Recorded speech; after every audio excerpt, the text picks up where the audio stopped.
తలితాకుమి ఉన్నతి ప్రేక్షకులకు శుభోదయం. నిన్న మనము విభూది బుధవారం యొక్క ప్రత్యేకతను గూర్చి తెలుసుకున్నాం. ఈరోజు తపస్సు కాలంలో మనము పాటించవలసినటువంటి 3 ముఖ్యమైన విషయాలను తెలుసుకుందాం. 1 ఉపవాసము, 2వది దాన ధర్మాలు, 3వది ప్రార్థన. ఈరోజు మనం ప్రత్యేకంగా ఉపవాసాన్ని గురించి కొన్ని విషయాలను తెలుసుకుందాం.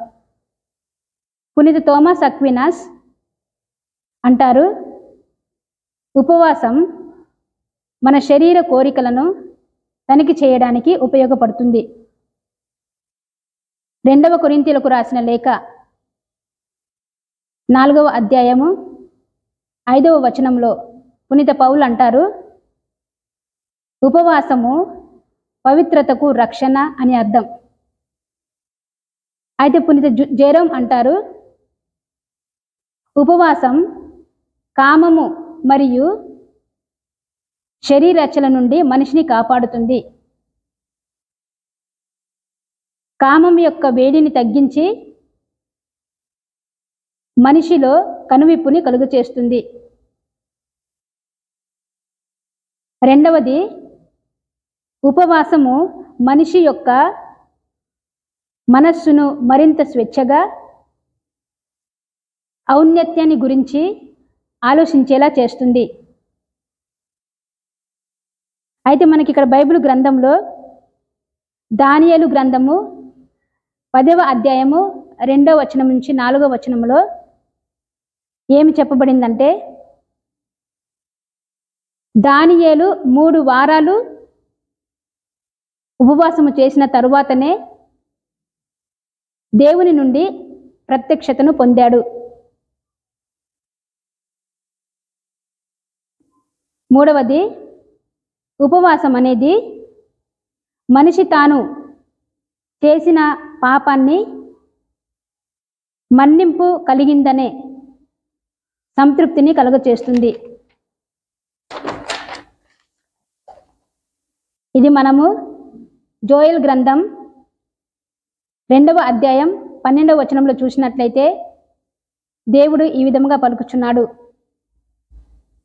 ఉపవాసముతోనూ ఏడుపులతోనూ మరియు దుఃఖము కలిగి పూర్ణ హృదయముతో నా చెంతకు తరలి రండు, నేను మీకు ఊరటను దయచేస్తాను.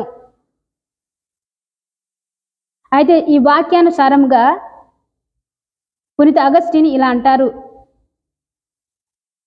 ఉపవాసం అనేది ఆత్మను శుద్ధి చేస్తుంది,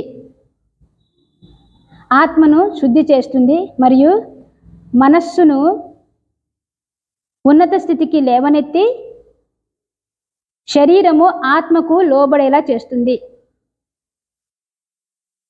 హృదయంలో పశ్చాత్తాపమును మరియు వినయాన్ని కలుగచేస్తుంది. చెడు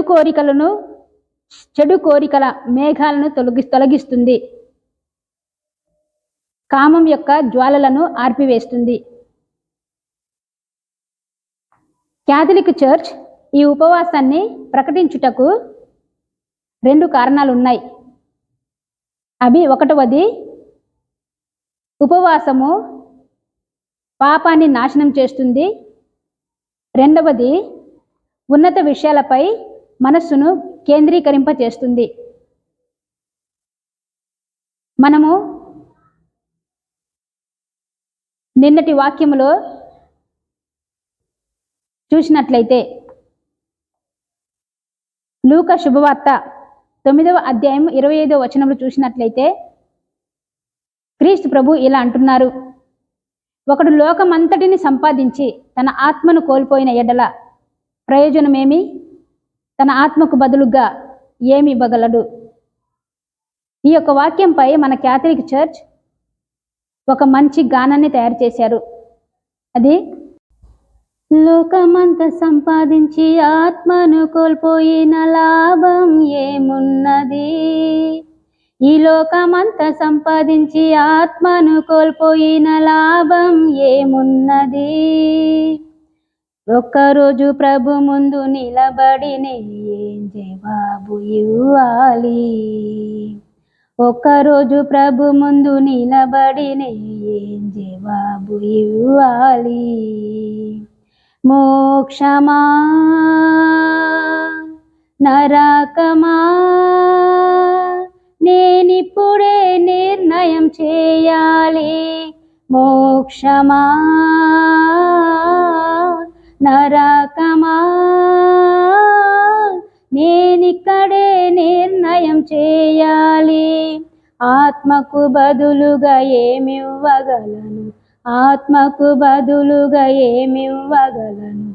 ఎరిగించు నా స్వామి, ఎరిగించు నా స్వామి. మట్టి నుండి వచ్చిన ఈ శరీరము మట్టిలోనే కలవాలి. స్వామిని విచ్చిన ఈ ఆత్మ తిరిగి నీ చెంతకు చేరాలి, నీ చెంతకు చేరాలి. మనము జన్మించినప్పుడు దేవుడు మనకు పవిత్రమైన ఆత్మను మనకు అనుగ్రహించాడు. అదే ఆత్మ తిరిగి వెళ్ళటానికి కూడా పవిత్రంగా మనం సిద్ధం చేసుకొని జీవించటానికి ప్రయత్నించాలి.